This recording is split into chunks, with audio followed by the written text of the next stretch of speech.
Dear viewers, listeners, well, if you're viewing this on a physical medium on YouTube or any other way, you'll see that we're not just doing a static image. It's going to have gameplay going, so not just, staring at a blank-ass screen. Now, this is going to be, well, this is, of course, going to be available for everyone out there. This is going to be one of our backstage episodes.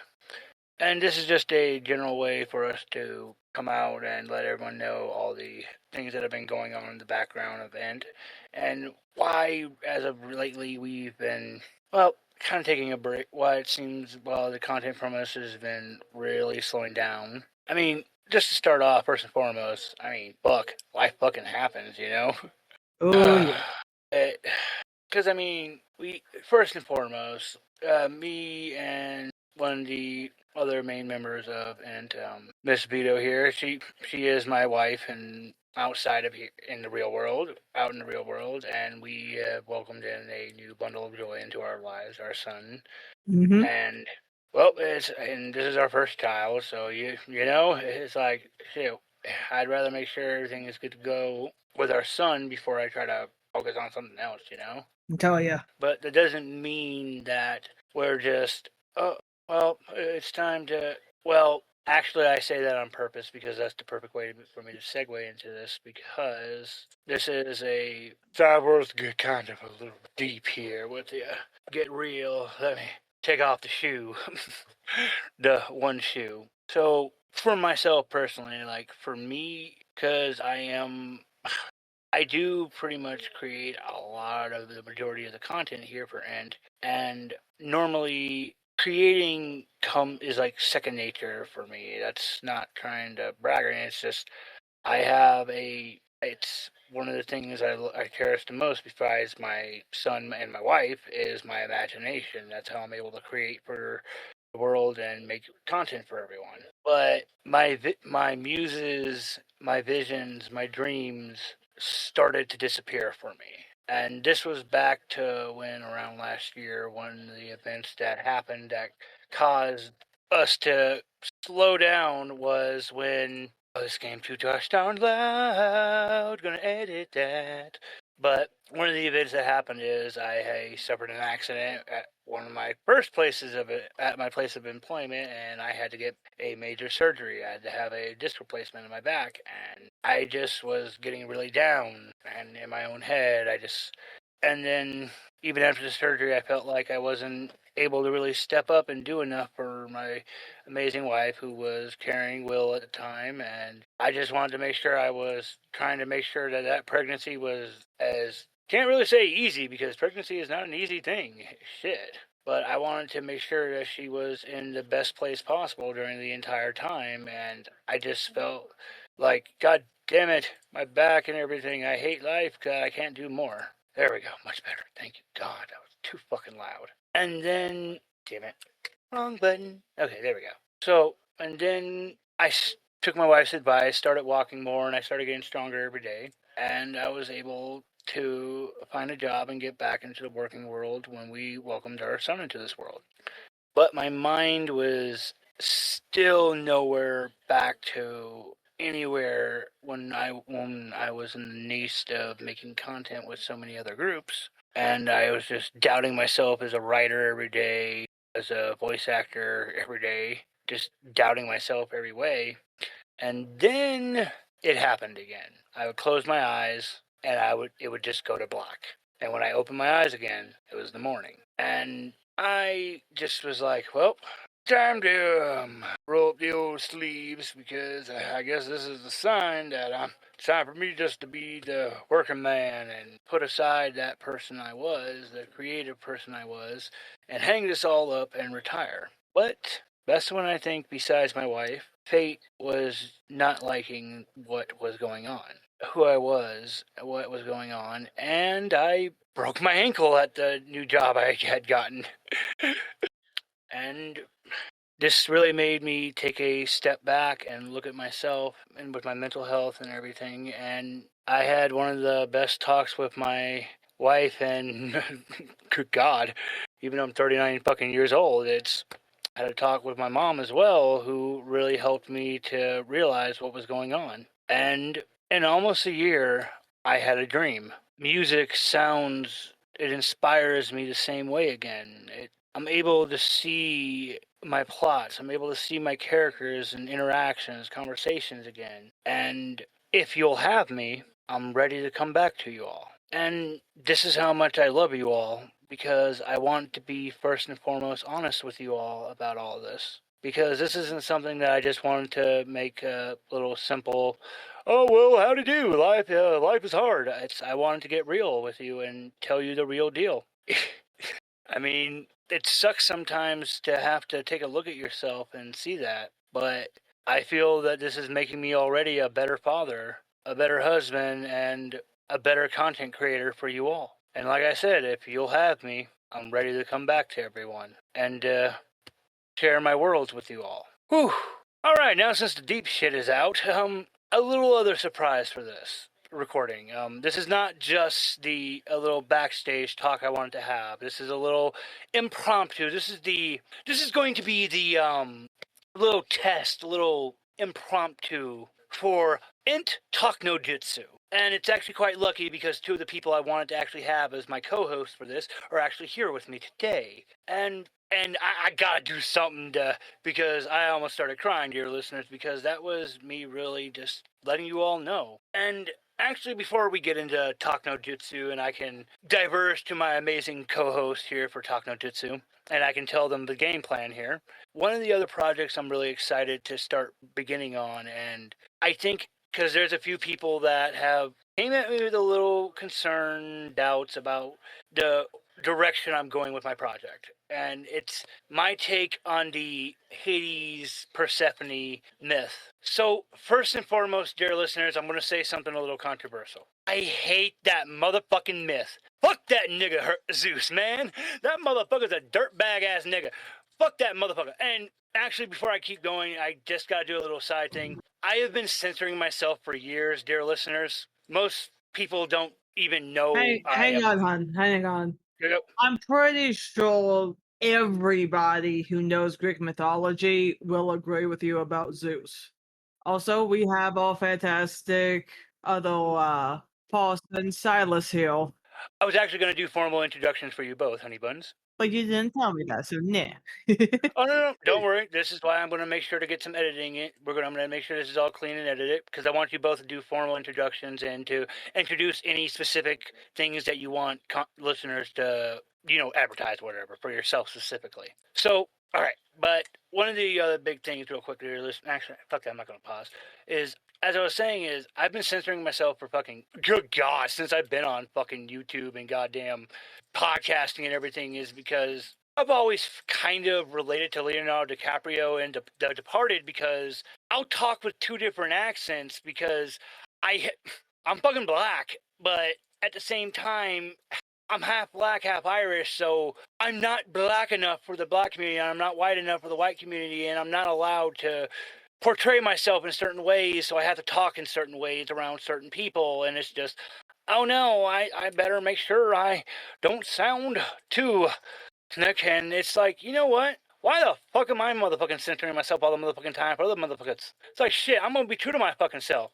because my wife recently shared with me one of my personal favorite stories she tells about when we were learning about each other, talking, and this shit makes me die every time, is I was getting pretty toast, nice and drunk back when I was a functioning alcoholic, and my wife helped me conquer that demon, which I don't really drink anymore, dear listeners.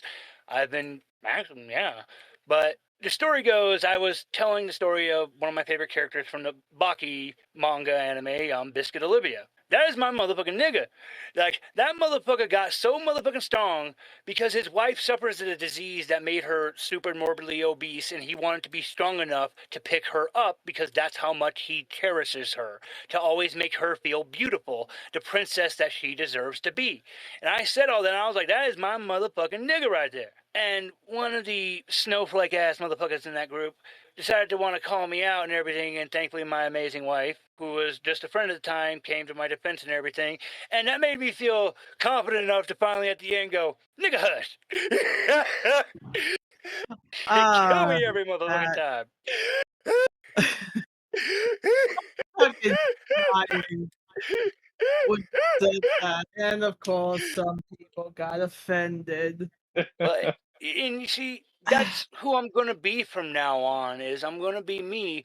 So yes, dear listeners, you'll hear me being who I am, but I promise you, please stick around. I'm hilarious. I'm funny. But now my work. It's called How I Met Persephone. It's my take on the Hades Persephone myth. I want to take away that grossness that I feel when I hear the original myth. It makes me feel gross and I don't like it. And I hate how Hades is portrayed. And I hate how Persephone is just a damsel in distress. I want to subvert that. Hades is my damsel in distress, and Persephone is my hero. And I want to take you along for that. And I'm very excited to do that. And I promise and for any of my actors who might listen, as long as you trust me, I promise you, you will feel proud at the end of this project. Now, continuing on, dear listeners, I am joined by two amazing co-hosts. These are people who have been with me since the beginning of Ent, before this was even some kind of creation. I am joined by my amazing wife and her brother, my brother-in-law. And honey, if you could introduce yourself, please, and thank you. I'm going to mute myself for this. Hello, you beautiful listeners. I am Samantha Vito. I am the wife of your favorite cephalopod, Brian, and I created the Discord for Ent because back when, as Brian said, we were just friends at first. And oh my god, I did come to his defense in the beginning quite often, and I fell in love with this man at first sight, and I was mad as fuck over it. But goddamn, I'm glad I gave in.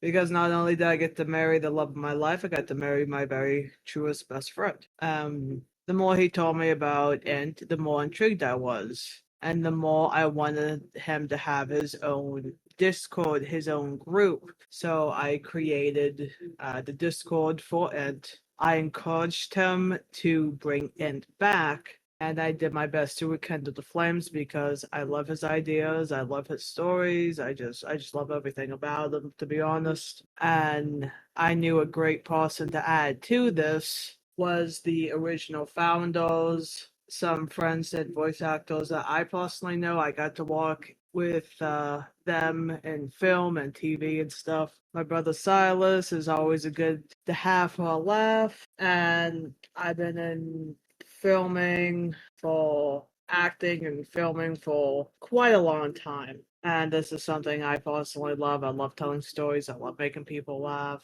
I just love everything about the entertainment. Minus the nepotism, of course, but hey, that's just a personal thing. So, yeah, as Brian said before, yeah, we became friends through a mutual group, and he was actually the very first person who greeted me and welcomed me in the group. And he had the most unique and colorful icon for his character.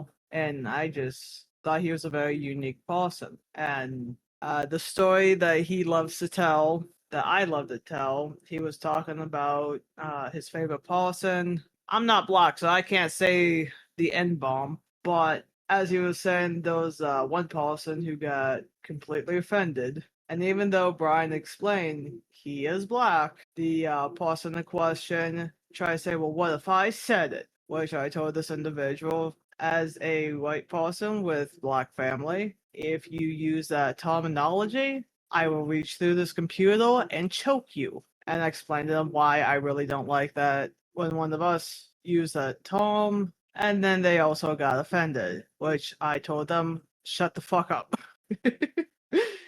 But yeah, Brian and I, we were friends first. We just match each other's energy or humor, and like I said, he became my truest best friend, love of my life, and now my husband and father of my child, who is very healthy, by the way. I have a lot to recover from, which is probably issues with recording. There was a few complications, but I'm doing my best.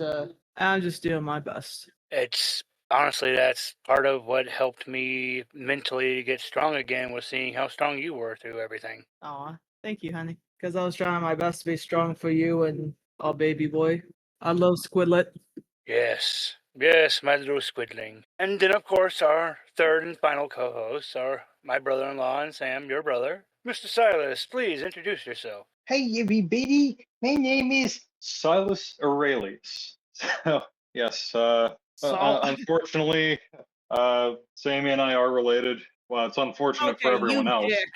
dick. Just You it's dick. unfortunate for everyone else.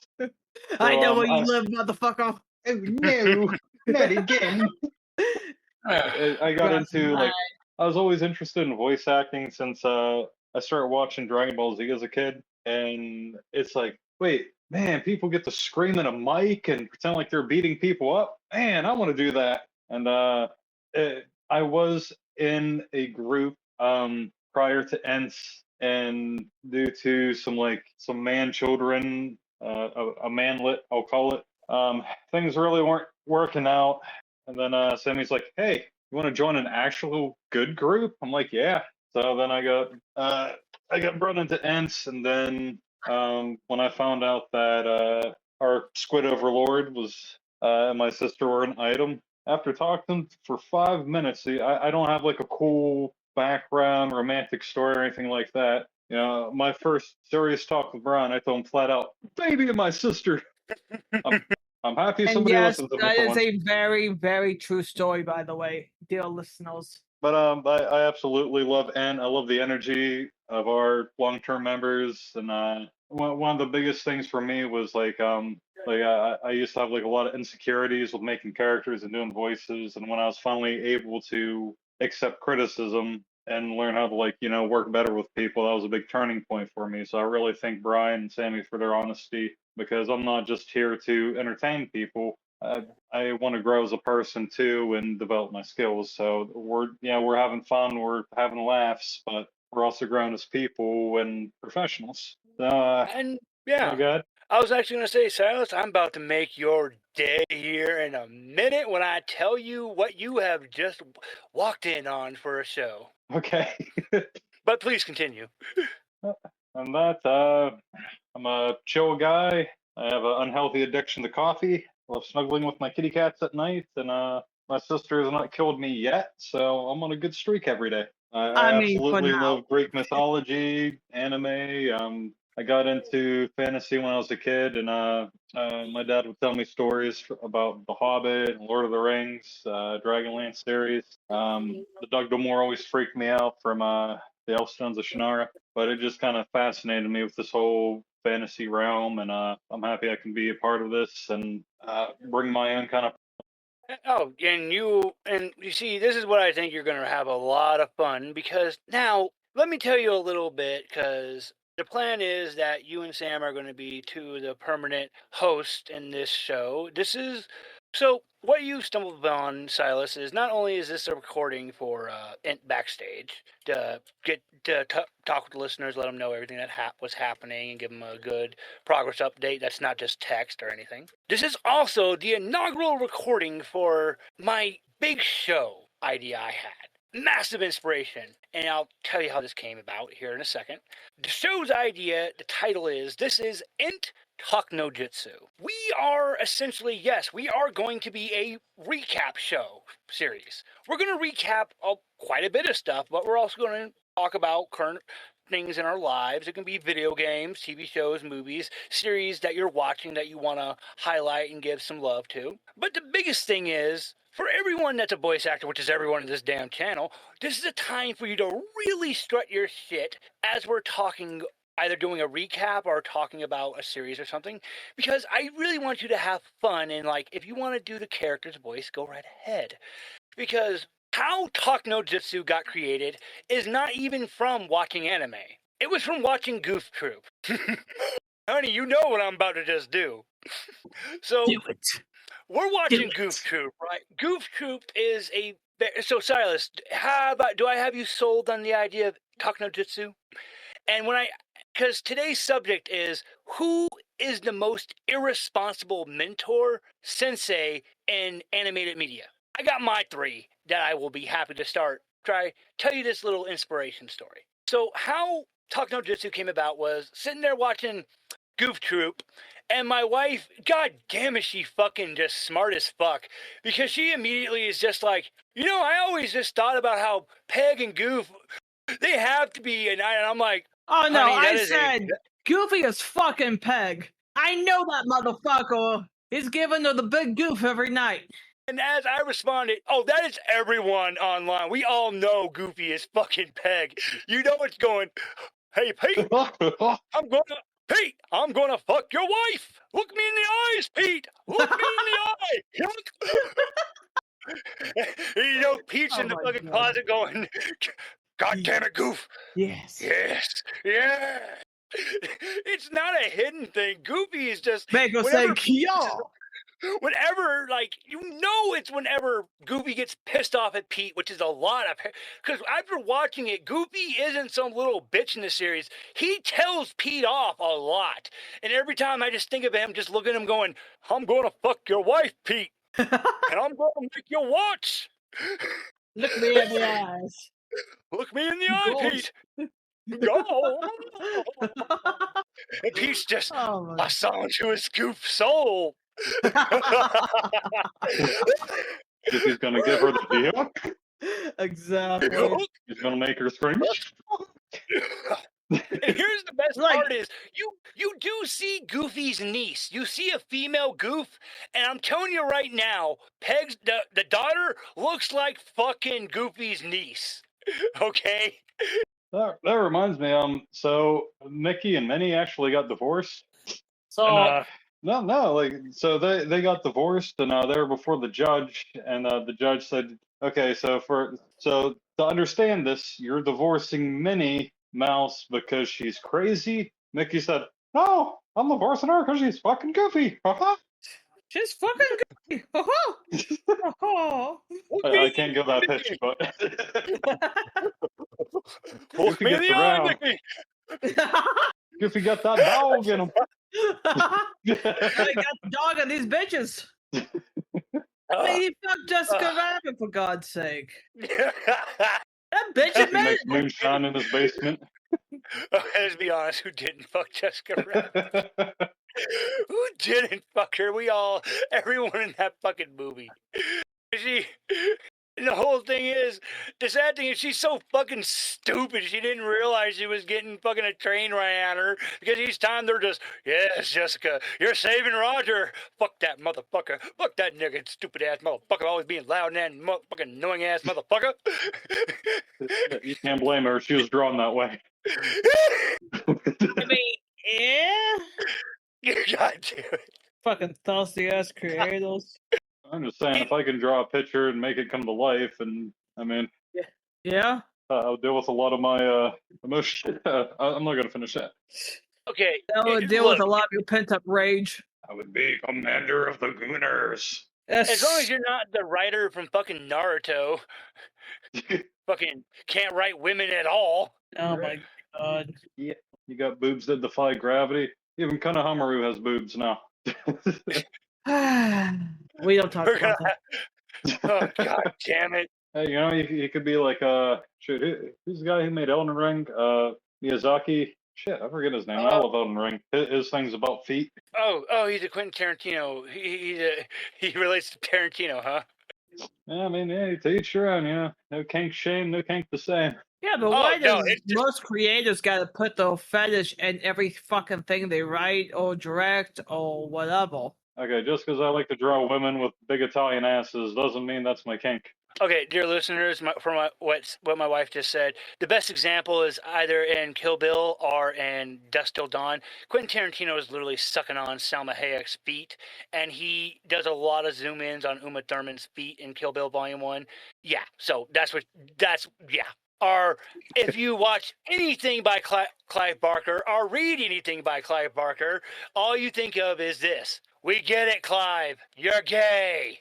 But god damn it, do I love Hellraiser.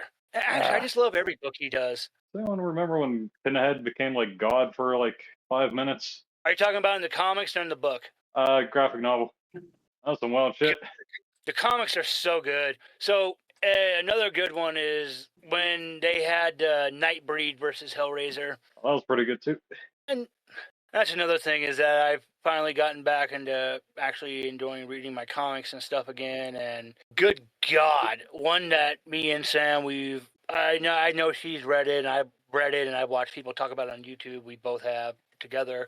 Was Hidden in the Trees Where Nobody Knows, the serial killer bear, Honey Buns. Maybe.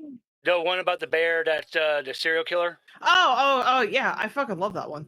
Yeah, oh my God, it's so good. And granted, I'm gonna say it right now, the anthropomorphic animal thing, I am getting a little burned out of it. For me, it depends on how it's done. Thank you. That's actually the point I was gonna make, is that I actually like the way they did it in this comic. It's not Zootopia. I like Zootopia. Well, I love Zootopia, but when I think like that's the anthropomorphic I'm burned out of. Netflix is running a series. What was it, Mating Season? Oh yeah, by the people of Big Mouth. And granted, I love Big Mouth. I just heard you have a stroke. It's because of how much I love Big Mouth, and I love their spinoff with HR, the resources one about the actual hormone monsters and shit. But Mating Season for me is just, nigga, you just wanted to be gross. You just wanted to be gross and draw animals fucking. That's what you wanted to draw, anthropomorphic animals doing O faces, you nasty ass motherfuckers. One of y'all is a furry, isn't it? And I bet, god damn it, I bet it's the motherfucker. God damn, I bet it's the fucker who does the voice of Nikki, the kid, the short one. Oh yeah. Yeah, I bet it's him. Let's face it, like, we know that. God, how do I put this? We know, God, we know for sure that like one or two people we met in the past was an actual furry, not a fun. Hey, I just like to dress up for fun and shits and giggles. No, well, we'll talk about the other kind. That's a dude who wanted his boyfriend to dress up like Godzilla and fuck him. Does that count? Something interesting like that. That sounds okay. That sounds at least something I can laugh at and be like, can I watch? This isn't even something like for sexual reasons. I have questions. Do you dress as Rodan or Angrius? What? How does this work? Do they dress like Mothman? Oh, not the moth. And you know what? How can a big man flex like that? God damn it! Now I have questions.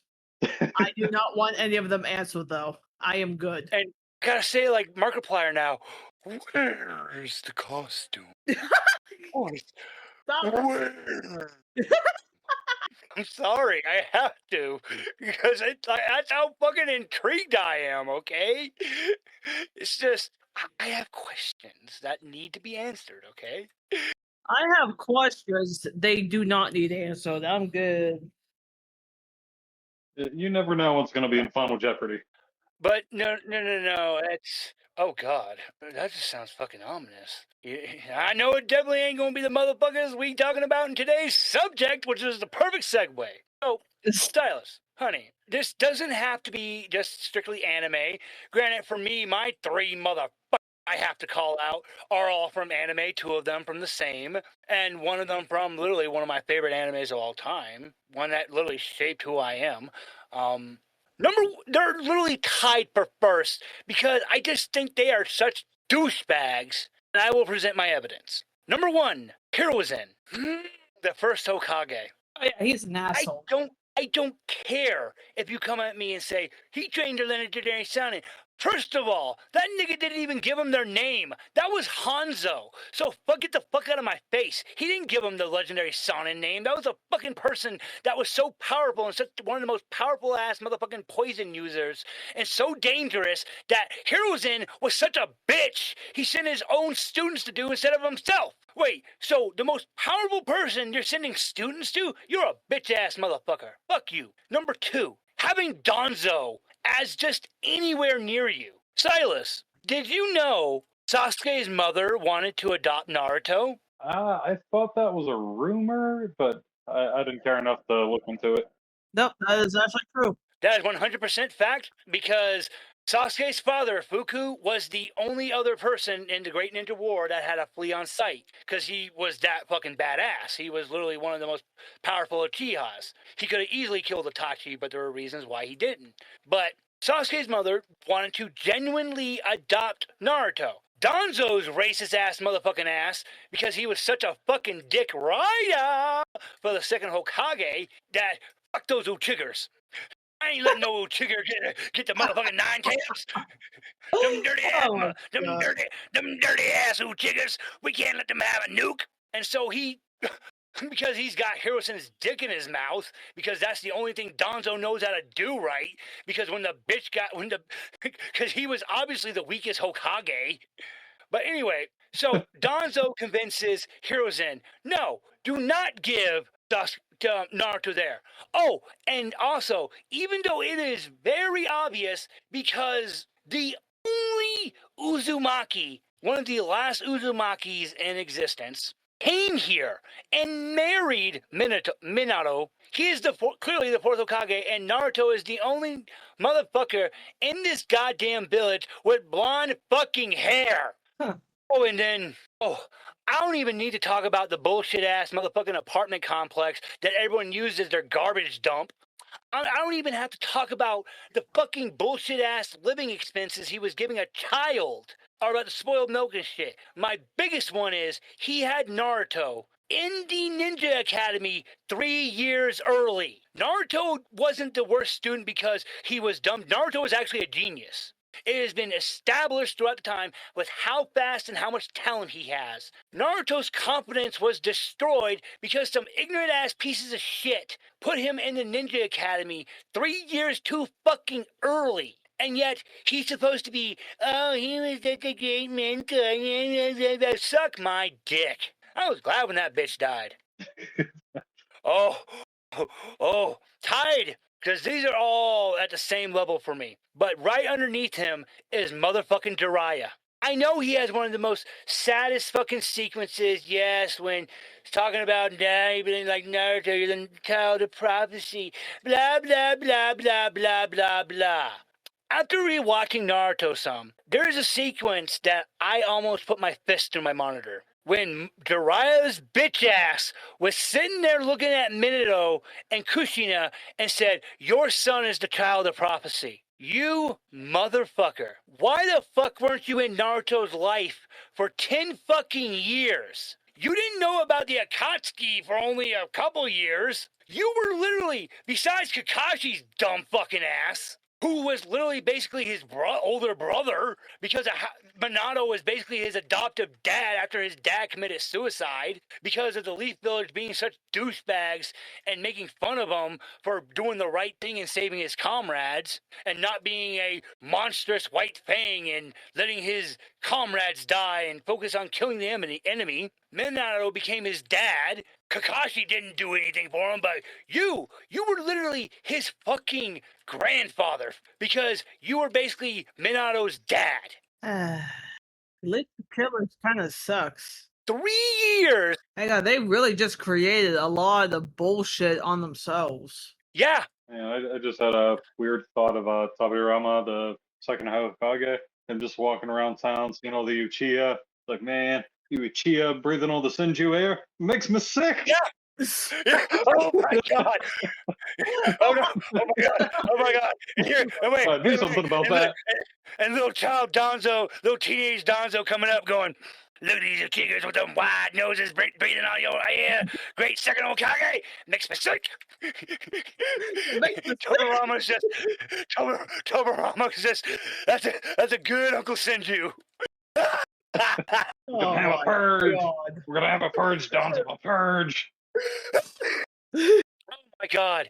But seriously, like, and here's the thing, I'm not just trying to say little generic ass bullshit of this person sucked. I'm presenting actual evidence about why they're not bad. They're very irresponsible. They want to choose to come out to be when they're the so-called great mentors. My last one, this person I consider a selfish piece of shit. And I think the Dark Tournament is one of the best cases for it. Motherfucking Genkai from Yu Yu Hakusho. Oh yeah, she raised Yusuke up to basically become an S rank monster and everything, even though he had his ancestor dad was a fucking demon king. But when Yusuke was fighting Toguro, Genkai literally came back from the dead with her soul to possess the little creature just to go fly up to Toguro and go, "Hey, you gotta kill someone he loves." Specifically, his name rhymes with Amaramu, and you got fucking Kurama, his dumbass going, "Wait, she." Fucking not even realizing it's him at first until he's just like, "Oh shit, it's me." She specifically was just all so she could see Yusuke, not for some great honor or anything, just be like, "All right, cool, using my power properly." Because she never was an actual mentor to teach anything. Anytime she showed Yusuke a technique, like the spirit wave, she just pointed her hand at him, used the technique while screaming, "Lord, bitch!" Yusuke is just, "Fuck, you old cunt! I don't know what you are doing. What do you want from me? Lord it!" I think Yusuke was just pretending at the end, like, "This is what this bitch wants. What does she want from me?" But those are my three. I would like to hear from you two now. And after we say all three, after we all talk about it, let's literally pick the three that we think are just the fucking worst. So, honey, who are your picks? Do you just have one? Do you have let's try to keep it to a maximum of three, but if you only have one you can think of, that's perfectly fine. But please share with us. I gotta say Goku. Because even though he's not technically a sensei, he was trying to train Gohan, but he didn't really try to train him in jack shit until the goddamn Cell Saga? God. It was mostly Piccolo that was his father, his uncle, his teacher, his mentor. Piccolo is the shit. It's like, I'm actually surprised Chi-Chi didn't cheat on Goku with Piccolo. Because even Piccolo, he didn't have to do anything. But he was still getting his driver's license because Chi-Chi wanted both of them to get a driver's license. Oh my God, you know what? You're actually selling your argument short, because now that I think about it, you're making a good case here, because Goku did have multiple students, because there was Goten and Trunks, and then of course at the end of Z... Well, hang on. Goku didn't do shit with Goten and Trunks. That was also Piccolo and Vegeta. Oh yeah, he just taught him the basics of the fusion dance. It was like, good luck, little niggas. Don't die. Pretty much. But Jesus Christ, it's like Piccolo did everything except clean diapers and wipe ass. Well, not until Pam was born, according to Super. But Goku did teach Trunks and Goten how to go Super Saiyan 3. That's it. But Piccolo with Pam is like, Pam was a designated grandfather. Goku didn't do shit with that either. He didn't even know who the fuck Pam was. Even Vegeta was like, what the fuck? That was hilarious. That was hilarious in the manga, okay? Look at Vegeta just, "You're an utter disgrace, Kakarot!" That's literally what he fucking said. And Piccolo just looking at him, just, nigga, you dumb. And Goku's just, "You can say that word? Yeah, nigga, don't you know I'm actually black, nigga?" It's like, everyone knows we just an anagram for black niggas. Anyway, why do you think I got that beautiful chocolate queen with that afro, nigga? and Vegeta's just, "My nigga!" And Goku just looks at him and goes, "Wait, what?" And he gets a pass. "Yeah, that's right, Goku. Because at least I care for my kids. I was there when my daughter was born, you bum." What about your son? Yeah. Who? Oh my God. You don't talk about him. Piccolo looking at Goku going, low key, you the most black out of us all, because nigga, you literally just one trip to the store getting milk away from being a broke ass nigga. Well, here's the thing, Goku fucking did that. Goku just looking away. Goku removes his milk. He was saying he went to go train, and then who the fuck are you? 3, 4, 5 fucking years later, doesn't come back, doesn't check on his kids. Goku just looks away, removes his hair. He's got waves underneath. Oh my God. This is why Chi-Chi wanted Vegeta. She was dead fucking serious when she said to Bulma, "Hey bitch, let's trade husbands. I'm okay swinging." She wanted is a low-key. real ass At least your husband's motherfucking educated. That's right, Instead Kakarot. I said- fucked your wife. And you know what? I bet you anything Goku would be okay with it. He helped Chi-Chi hit that power up over 9,000 times. It's over 9,000. I would Yeah, not even my- be Even my surprised. dog's saying Sam. Oh my god, I would not be surprised if somewhere in an alternate universe Vegeta got Chi-Chi pregnant. Oh, God. Oh, Goten is actually Vegeta's, but Chi-Chi just pots his hair to look like Goku. Ah, 'cause you know the hairline, the widow's peak would give it away, so she got to style that shit real nice. I was just thinking, it's like, speaking of horrible teachers, Kami. God damn it. Fuck. Kami didn't even teach shit. That motherfucker was such a douche. Like, I actually didn't teach Goku. Well, I can take you into this room and you'll close your eyes and imagine that you'll grow stronger. Yajirobe was the only one like, yeah, fuck that. I ain't doing this bullshit. Y'all look stupid. Yeah, fuck Kami. He was getting high with Popo while watching the fucking planet bond. Damn it. I mean, and I gotta agree with like DBZ Abridged. She's like, oh, the pompous prick is calling himself God. Meanwhile, you see like Kami up in his floating palace drinking Cristal. He's like, yeah, I'm gonna get some bitches up in here. I'm gonna watch this dick. If you have one. Kame. Wait, I see it now. Kame, put on the Betty Bop. I brought the bitches. Good job, Popo. Did you make sure they were extra thick? You know it, Kame. Now, shake it, baby. Yeah. Within the Snickles. Popo, get the vibes. I want to make it rain in this bitch. Come, you get a sickness for the thickness. Yeah, for the thickness. That's right, Popo. I only get with women with BBLs. Oh my god. What do you actually do? Just hang out on your palace all day and you peep on everybody. That's it. That's all he fucking does. He's a pervert. And Roshi should be friends. Now you really got me going thinking differently, because the big thing is Super Kami Guru, because I ain't calling him anything else. He's just Super Kami Guru. Super Kami Guru revealed it in DBZ, in the Frieza saga, in the regular DBZ, that if Kami and Piccolo would have just fused together, the Saiyans would have easily been killed. They were that powerful as one. Yep. But no, the pompous prick called himself God. Shit. I can see Popo talking shit to fucking Kami, going to Super Guru, going, being the Earth Guardian has a weight limit. Well, fuck you. Fuck you and Earth and your weight limit. I'm just saying, like, Mr. Popo, he's the true all-star of Dragon Ball, because he's the one who actually took the time to, like, nurture Goku and teach him to sharpen his mind, not just his fist and stuff. And he's the real G of all this. Well, actually, technically, the real person that actually gave Goku a real education in how to be a better person was... Goddamn Master Roshi.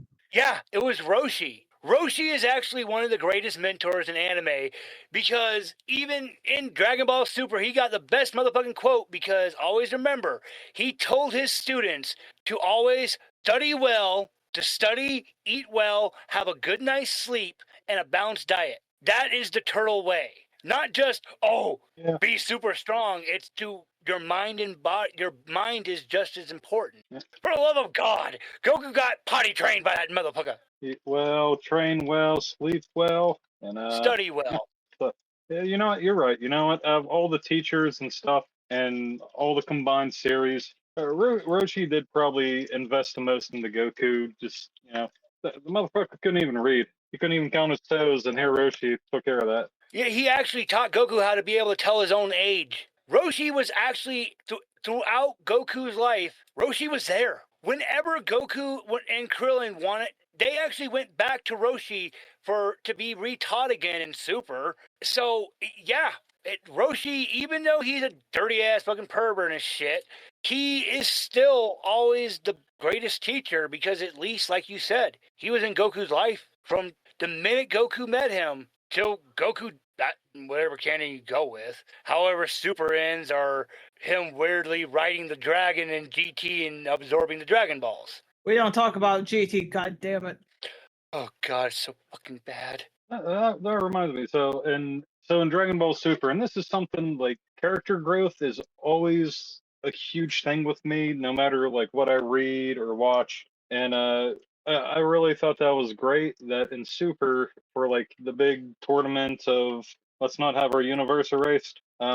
Roshi actually trained himself to start being such a fucking perv, and like there was a contestant like trying to put the moves on to trick him, and he's like, yeah, that shit used to work on me, but not anymore. I'm motherfucking Master Roshi. And like I had so much respect that they did that. I mean, he's still our favorite. He's still my favorite teacher in all the series, and I like that they finally gave him the chance to like overcome the whole training thing where he had Guar like turn into like pretty women so he can train himself to not be horny anymore. Yeah. And it walked into it didn't. Yeah. And that one bitch, she was about to find out. She was like, oh, hell no. Nope. She fucking eliminated herself. That was so funny. And it worked as long as it needed to. So, honey, I'm gonna have to give you right now. I'm already leaning towards just Kami. He's just the fucking worst.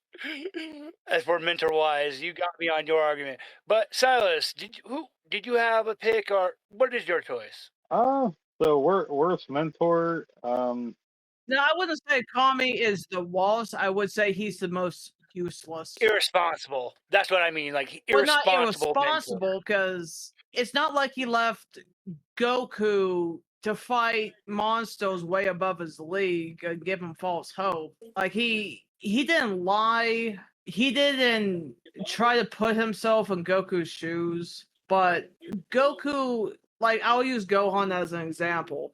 Because when Goku actually finally did be a trainer, a mentor, and an actual father to Gohan, more than just 5 minutes, Goku intentionally left his 11-year-old son put the fate of the planet, lives of millions and billions of people, on his 11-year-old son who does not like to fight. All because Goku himself likes to fight.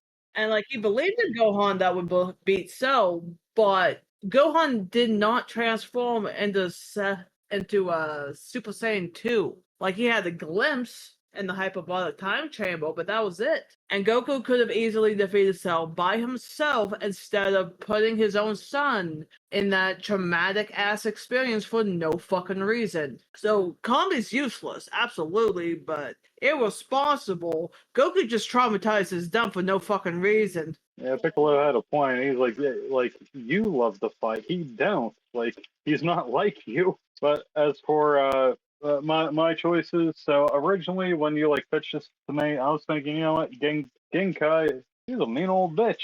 Like, granted, like I understand her reasoning, but everything she did though was with purpose. With like, Yusuke didn't need coddling. He needs someone to whoop his ass, give him the ass beating he never got. And it's gonna sound weird, but Yusuke respects power.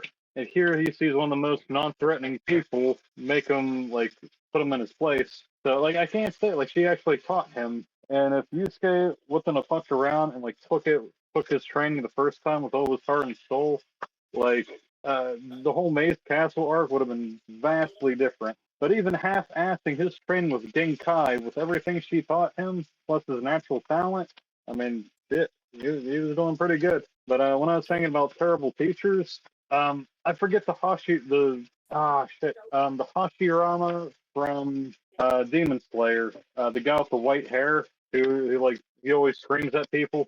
I can't remember his name. Hey, the Wind Hashira. That's it. Yeah. The Wind Hashira, that fucking dickhead.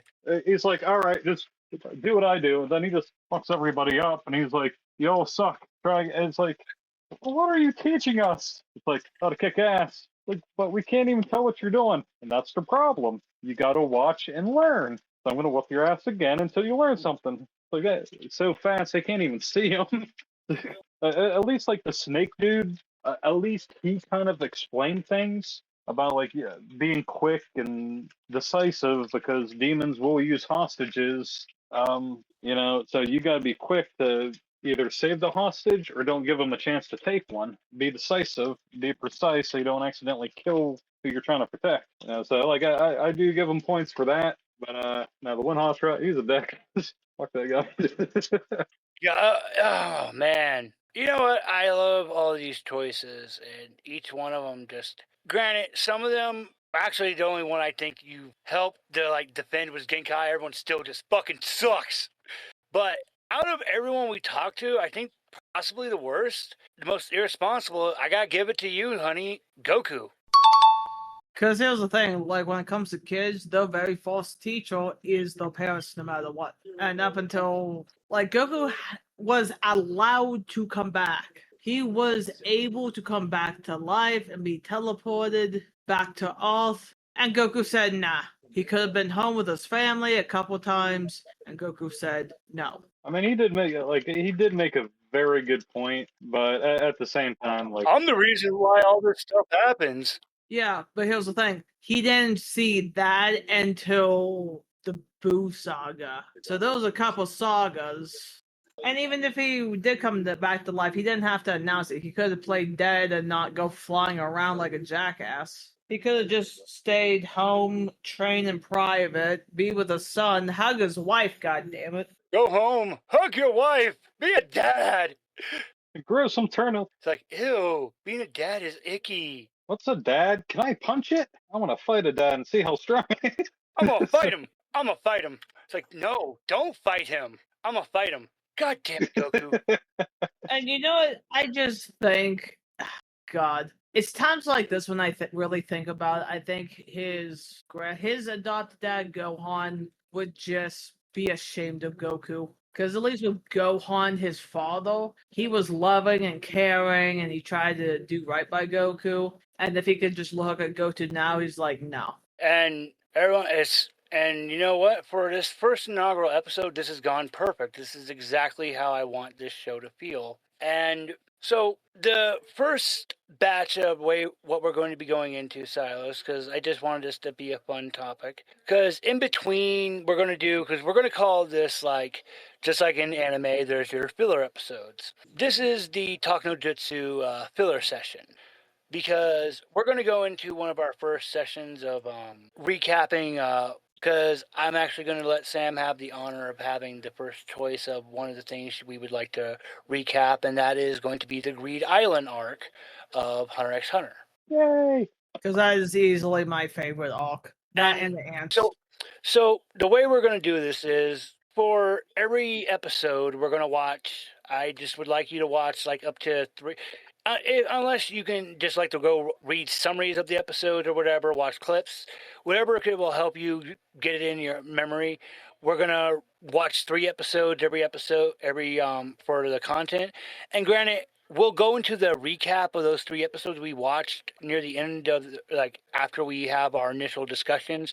We'll talk about current, like what we're getting into, games or reading book wise, and then we'll go into the recap of what we watched for this week. And so we're doing the Greed Island arc first, and of course I'm going to be opening it up for everyone to do it. And Silas, I want you to think about, it doesn't just have to be anime, it can be any type of show, honestly.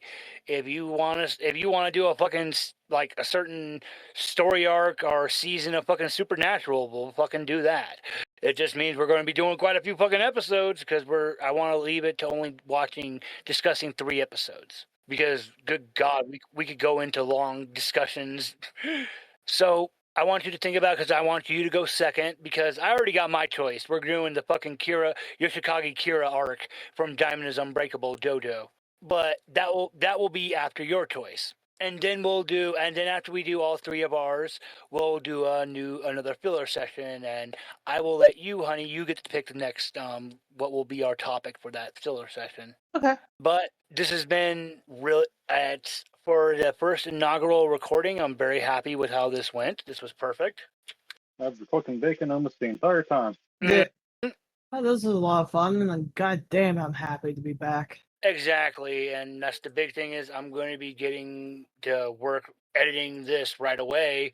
I got to make sure I have all my sound effects and everything prepared because I'm going to make sure to put some fun sound effects and stuff in the background. And so just to help make it just, fun. And then next time we record, I'm going to use my actual good mic and not my earpod. That way I'll definitely come through a lot better. Well, and actually, your audio is it's not bad at all, so you're good to go. And that's the other thing is that, granted, I want to make sure we keep the recordings to maximum 2 hours, between an hour to an hour and a half. So that way it just makes it better for retention, because usually when you record much longer than that, people's retention just drops. All right, but I'll go ahead and start for our closings.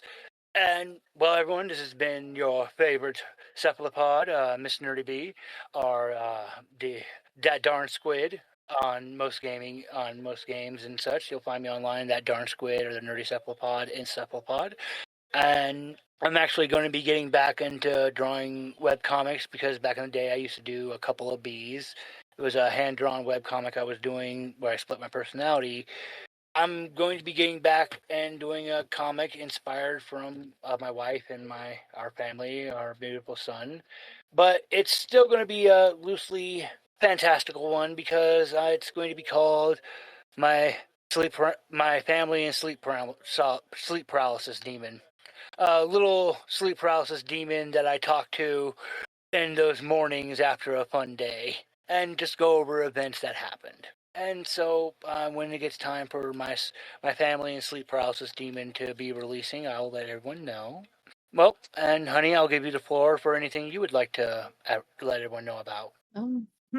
I mean, you did sum up pretty much everything. It's been a hard time trying to get back into this, not through lack of trying. My health tanked severely. My pregnancy was very difficult, and after I gave birth to me and Brian's beautiful son, I needed 2 emergency surgeries afterwards, which I'm still healing from, and it's been a few months. I'm gonna be healing from this for a couple of years, but then it is just life been so fucking hectic. But we've just been trying to get through everything as best as we can. Thankfully, Ryan and I, we always have very open discussions with everything, even when the hot's like hell. I mean, that's how we get through everything. And then my brother Silas here has been great and supportive. We've been supporting him, and we're just slowly trying to get our lives back together. Actually, before we continue, that's actually why I was creating Talknojutsu, is for the 3 of us to get back into it. And I love this. This feels true to who we are. Oh yeah. And I don't want anyone. And there is no worries, because we're not trying to be. This isn't I'm sorry. This isn't a family-friendly show. We're going to be who we are, and I just feel much more in it being like this. But sorry for interrupting, honey. I just wanted to add that in. Oh no, you're fine. That's pretty much all I had to say. Plus, I'm going back to my job here very, very soon, in a couple of days. So I'm gonna miss time spent with my baby boy and my honey bunny. But rent is not gonna pay itself, so I must pursue. And that's actually why I did this whole surprise recording, is because for my wife's mental health and all of our mental health, I see that we're all at our best when we are making content for you all, and it's just, oh no, we gotta get back to work. Yeah. Agreed. And it feels really good to be back at it. I'm genuinely excited and happy, and oh my god, like, really, this series specifically. This is what I'm excited. It's like, we ain't stopping anytime soon. I hope this time next year we're already at like 60 episodes. But Silas, was there anything you wanted to plug for yourself? Yeah, I'm just happy that for like Brian, and this ain't me hyping him up just because he's family. Brian is probably one of the most creative people I've ever met, and for him and Sammy to bring me on this, it's a huge honor, and that shows a lot of trust and faith in me. And I'm happy to be a part of this family and be a part of these projects. So I look forward to entertaining you all and get you thinking and maybe do new lights.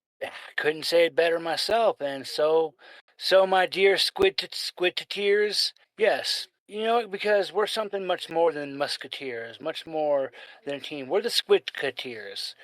We're your favorite squidlings. The three of us, well, one for tentacle and all for tentacle. So I love that. I can't wait for you to join us along, squidketeers, and you're going to be our Tenya. If you're a book lover, you'll know what I'm talking about there. But yeah, that's their thing. We're the squidketeers, and these are our squidlings. Yeah. So yeah, yeah. Are you using your son's name in these recordings? Just the first. You can say Will. Will's fine. Yep. Okay. So all right. So your son's we're the Squiditeers. We got the squid motif going. Would that make your son Squid Billy? Yeah. God damn it. It will make him a little squidlet. Oh, that sounds adorable. Now I want calamari. I'm gonna make him. I'm gonna get him a tiny squid head. Hell yeah! I love this. I love this. We are the Squidketeers. Thank you, dear listeners. So cute. Make sure to hit that subscribe button, dear listeners, and to become a squidling. Because, god damn it, the tentacles are coming out and we're reaching out now, everyone. It's time for me to really embrace my motif. And so, get ready, squidlings. We're coming out now. We are. Alrighty, everyone. We love you. Them socials. So, the biggest, most important thing of all, if you're feeling down, you're feeling lonely, just remember, we love you. And until the next episode, dear listeners, goodbye.